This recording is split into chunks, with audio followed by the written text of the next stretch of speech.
Hello friends, आप सब कैसे हो। आशा करती हूँ आप सब अच्छे होंगे। मैं भी मस्त हूँ, बड़े हूँ। अगर आप SSC GD या दिल्ली पुलिस की तैयारी करें तो आप मेरे चैनल को सब्सक्राइब कर सकते हैं। जिससे कि आप सबको पता है कि हमारी वर्दी सीरीज़ चली है, जिसका हमारा डे है आज 10। तो आशा करती हूँ कल हमारा संडे था और सबने अपने संडे को अपना RW पे मॉक टेस्ट लगा लिया होगा। और अपने मार्क्स जरूर कमेंट बॉक्स में बताना। अगर मेरे मार्क्स जानने हैं तो आप मेरे वीडियो देख सकते हैं जो मैंने दिल्ली पुलिस का मॉक एनालिसिस कराया। उसमें मैं आपको पूरी डिटेल के साथ बता चुकी हूँ कि हर सेक्शन वाइज मेरे कितने नंबर आए और कितने नंबर मेरे बन रहे हैं या कितना सेफ स्कोर हो सकता है अकॉर्डिंग टू मी। तो अगर हमने जो वर्दी सीरीज़ चालू की है उसकी अगर मैं आज डे की बात करूँ जिसका डे 10 है, तो मैं आज आपको उसका टारगेट बता देती हूँ कि आज हमें पूरे दिन में क्या क्या करना है और कैसे कैसे उसको हमें पढ़ना है। ठीक है, तो स्टार्ट करते हैं। सबसे पहले कल हमने कुछ भी डेट में कुछ भी रिवीजन नहीं किया था। कल मैंने पूरे दिन बैठ के मॉक का एनालिसिस किया था। मॉक का एनालिसिस करने के बाद जो मेरे चैप्टर्स गलत थे मैंने उनको एक बार ही देखा था कि अच्छा मेरे इस क्वेश्चन से इस चैप्टर से मेरे क्वेश्चन गलत बन रहे हैं, तो मैं इसको किस तरह से सुधार सकती हूँ। तो मैंने उसका कल पूरा अच्छे से एनालिसिस किया था और जो मैंने प्रीवियस मॉक टेस्ट दिए थे मैंने उनको एक बार फिर से रिवाइज़ किया था। कल का पूरे दिन मेरा रिवाइज में ही जाता है, तो कल मैंने कोई डे का टारगेट नहीं रखा था। ठीक है, तो आज के डे 10 के टारगेट की बात करूँ तो आज हमें जो है पॉलिटी में फंडामेंटल राइट्स जो आज हमें स्टार्ट करने विद MCQ आज उसका हम पूरे अच्छे से कंप्लीट कर लेना है। ठीक है, हिस्ट्री में बात करें तो हिस्ट्री में आज हमारे को सारे के सारे समाज सुधारक जितने भी हैं उन सब के बारे में एक बार पढ़ लेना है और जितने भी MCQ हैं वो लगा लेनी है। जियो की बात करें तो जियो में हमने नदियाँ स्टार्ट की थी जिसमें हमारी हिमालय की नदियाँ हो चुकी थी। आज हमारी प्रायद्वीपीय नदियाँ थी, तो आज हमें प्रायद्वीपीय नदियों को पूरा का पूरा कंप्लीट कर लेना है अच्छे से विद MCQ लगाना मस्ट। एक बार ही अपना कोई भी चैप्टर पढ़ लें उसके बाद MCQ लगाएं, क्योंकि MCQ लगाना हर चीज़ के लिए बहुत ज़्यादा अच्छा है, क्योंकि वो आपको बताए कि आपकी कितनी क्रेडिबिलिटी, आपने कितना पढ़ा है, आपको कितना याद है। ठीक है, तो उसके लिए आप MCQ ज़रूर लगाएं। करंट अफेयर्स की बात करूँ तो करंट अफेयर्स में हमें फेबररी के जो मंथ का जो मंथली रिवीजन है उसको एक बार पढ़ लेना है पूरा अच्छे से।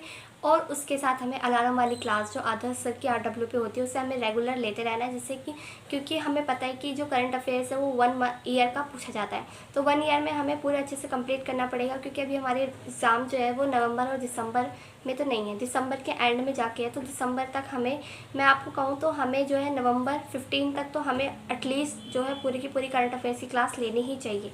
ठीक है, तो करंट अफेयर्स की क्लास लेना ज़रूरी है। तो आप फरवरी के मंथ की जो करंट अफेयर्स क्लास है उसको एक बार अच्छे से रिवीजन कर लेना और अलार्म वाली क्लास जो सर की 6 AM पे होती है उसको ज़रूर लेना। मैथ्स की बात करूँ तो मैथ्स में हमने जो चैप्टर स्टार्ट किया था, कौन सा जो हमने किया था प्रॉफिट एंड लॉस अकाउंट वाला, उसके आज हमें 50 क्वेश्चंस अच्छे से पूरे के पूरे लगा लेना, क्योंकि कंसेप्ट हमारा क्लियर हो चुका है। तो अब हमारी टर्न है कि MCQ लगा के या फिर मैं कहूँ क्वेश्चंस लगा के हम उनको देखें कि हमारे क्वेश्चंस बन भी रहे हैं कि नहीं बन रहे हैं। अगर नहीं बने तो फिर हमें अपने अप्रोच को ठीक करने की ज़रूरत है कि हमारे क्वेश्चंस क्यों नहीं बन रहे हैं और क्या क्या हमारी गलतियाँ हो रही हैं और हमें अपने टारगेट को फिर से अच्छे से करने की ज़रूरत है।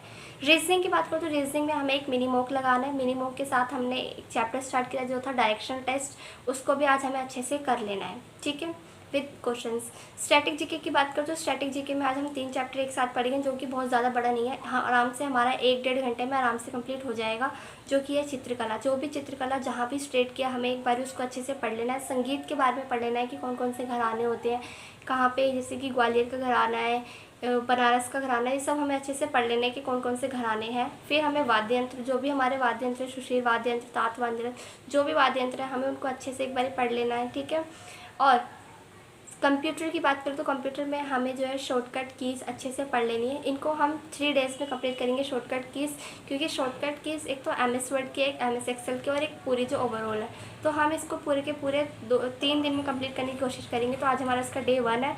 तो आज हमें जो है MS वर्ड की जितने भी हमारी शॉर्टकट कीज़ है उनको अच्छे से कंप्लीट कर लेना है। ठीक है, एक बार रिवाइज़ कर लो, पढ़ लो उनका, फिर हम डे वाइज अलग अलग डे करके फिर उनको दोबारा से रिवीजन करेंगे तो वो हमारे को अच्छे से याद रहेंगे।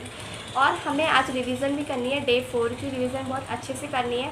और मैं आप सबको एक बात और बताऊंगी कि अगर आप अपने मॉक में अगर आपके कम नंबर आ रहे हैं तो आपको घबराने की ज़रूरत नहीं है, क्योंकि कई बार मॉक का जो होता है वो आपकी क्रेडिबिलिटी देखने के लिए होता है कि हर बार अगर हम सेफ स्कोर करते जाएंगे, हर बार हम 1 नंबर जैसे स्कोर करते रहेंगे तो हमारे अंदर वो मोटिवेशनल नहीं रहेगा कि हमें अगली बार कितना अच्छा स्कोर करना है। तो हमें इससे घबराने की ज़रूरत नहीं कि हमारे मॉक में कम नंबर आ रहे हैं या बहुत ज़्यादा ही नंबर आ रहे हैं, तो उससे खुश होने की भी ज़रूरत नहीं है, क्योंकि हमें पता है कि हमें एक जैसी मेहनत करते रहने की ज़रूरत है। जब तक हमारा एग्ज़ाम हमारे सामने नहीं हो जाता और हमारे उस पर सिलेक्शन नहीं हो जाता, तो तब तक हमें अपनी मेहनत को बरकरार ही रखना है। तो मैं आप सबको यही कहूँगी कहूँगी कि मेहनत करते रहिए और अपने टारगेट को ज़रूर अचीव करिए।